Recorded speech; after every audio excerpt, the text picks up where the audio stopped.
comment s'entraîner pour perdre du gras. Aujourd'hui, on va voir pourquoi l'approche qui consiste à diminuer les poids et à faire plus de répétitions quand on veut perdre du gras, elle ne marche pas vraiment. Et au contraire, quel genre d'entraînement il faut faire pour vraiment favoriser la perte de gras. Salut, c'est Nico et bienvenue dans l'épisode 68 de Questions Muscu, la mini-série dans laquelle je réponds à vos questions sur la musculation tous les jours. Et aujourd'hui, je réponds à la question de savoir comment faire pour s'entraîner pour perdre du gras. Parce qu'il y a beaucoup de personnes qui, quand elles commencent en musculation, elles vont prendre du muscle, mais elles vont aussi prendre pas mal de gras. Et ce qui arrive à un certain moment, c'est qu'elles vont vouloir perdre de la graisse, et à ce moment-là, elles vont essayer de s'orienter vers des types d'entraînement qui vont favoriser cette perte de graisse.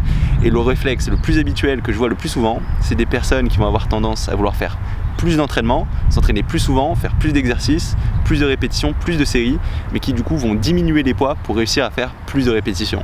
Avec cette idée que plus tu fais de répétitions, plus tu fais de séries, plus tu vas brûler de calories pendant l'entraînement. Et ça c'est assez vrai, parce que plus tu vas faire de répétitions, a priori, plus tu vas brûler de calories pendant l'entraînement.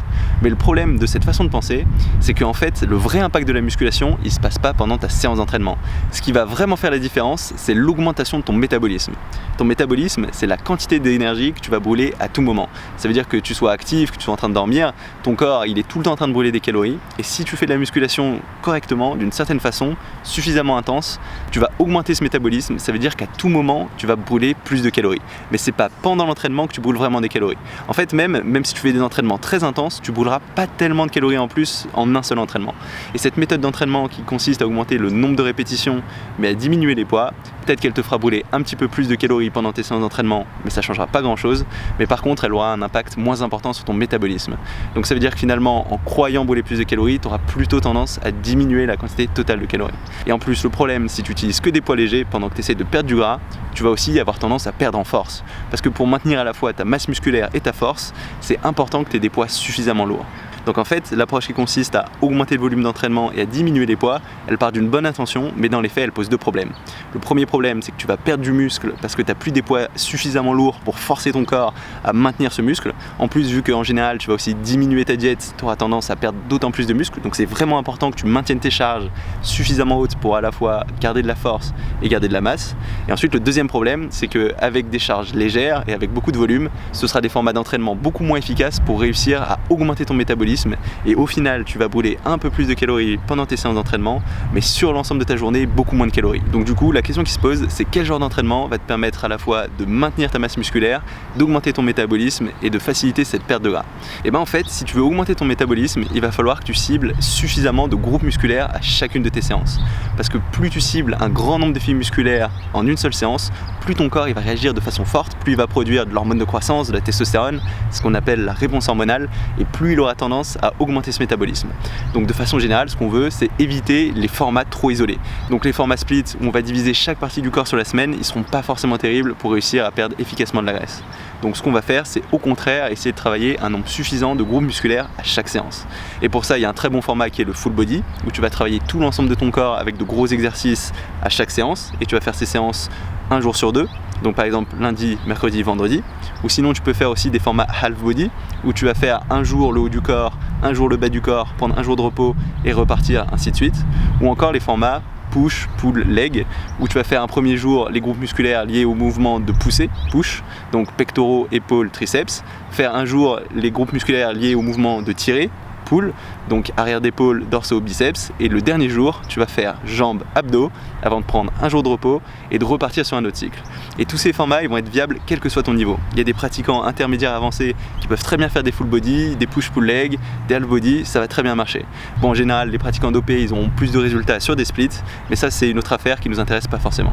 Donc moi, ce que je te conseille de faire, si ton but, c'est principalement de prendre du muscle, mais surtout de sécher en même temps, c'est de travailler suffisamment de groupes musculaires à chacune de tes séances et d'avoir soit des formats full body, soit des formats half body, soit des formats push pull leg. C'est selon moi les meilleurs formats pour cette perte de gras. Et d'ailleurs, même chez les compétiteurs qui normalement s'entraînent en split, quand ils veulent sécher, il y en a beaucoup qui vont passer vers des formats push-pull leg. Donc c'est vraiment important de travailler suffisamment de fibres musculaires à chaque séance si tu veux augmenter son métabolisme et réussir à brûler plus de graisse. Ensuite, le deuxième point important sur ces entraînements, ce sera d'utiliser de gros exercices polyarticulaires. Puisque sur ces gros exercices, tu pourras mettre relativement lourd, travailler un grand nombre de fibres musculaires d'un coup, et surtout, le fait que tu mettes suffisamment lourd, ça va t'aider à maintenir ta masse musculaire, même si tu es en train de sécher. Parce que vu que tu es en train de sécher, ça veut dire que tu as moins de calories que ce dont a besoin ton corps pour fonctionner, donc il aura aussi tendance à détruire du muscle, et pour limiter cette perte de muscle, il faut que tu aies des charges suffisamment lourdes. Il faut qu'il y ait des facteurs qui forcent ton corps à garder un maximum de muscle. Et pour ça, à soulever lourd, ce sera relativement important.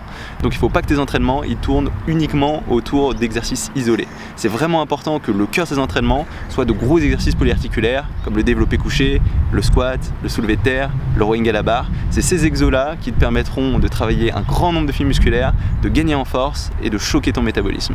Et en général, en plus de ces exos, tu peux après faire quelques exercices isolés, mais dans le cas d'une perte de gras, vu qu'on a peu d'énergie, vu qu'on a un apport en calories qui est déficient, on va essayer de se concentrer vraiment que sur ces exercices-là. Comme ça, on va mettre toute l'énergie qu'on a sur ce qui est vraiment important.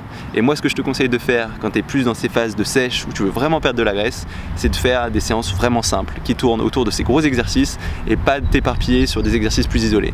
Donc si ton but c'est vraiment de perdre du gras, te concentrer uniquement sur ces gros exercices où tu mets relativement lourd, où tu vas faire 4-5 séries de 6 à 8 répétitions avec 1 minute 30, 2 minutes de repos entre les exercices, ce sera une bonne façon de choquer ton métabolisme. Ensuite, une autre méthode qui te permettra de brûler encore plus de calories, c'est d'utiliser tout ce qui est superset, triset, circuit, c'est-à-dire d'enchaîner des exercices à la suite sans prendre de temps de repos. Parce qu'au lieu de faire un exercice par exemple que du développé couché, de faire ta série, prendre tes 1 minute 30 de repos, enchaîner sur la deuxième série, prendre ton temps de repos et ainsi de suite, ce que tu peux faire, c'est faire un premier exercice, ne pas prendre de temps de repos, enchaîner sur un deuxième exercice, ne pas prendre de temps de repos, enchaîner sur un troisième exercice, et là seulement prendre ton temps de repos avant de recommencer ton circuit.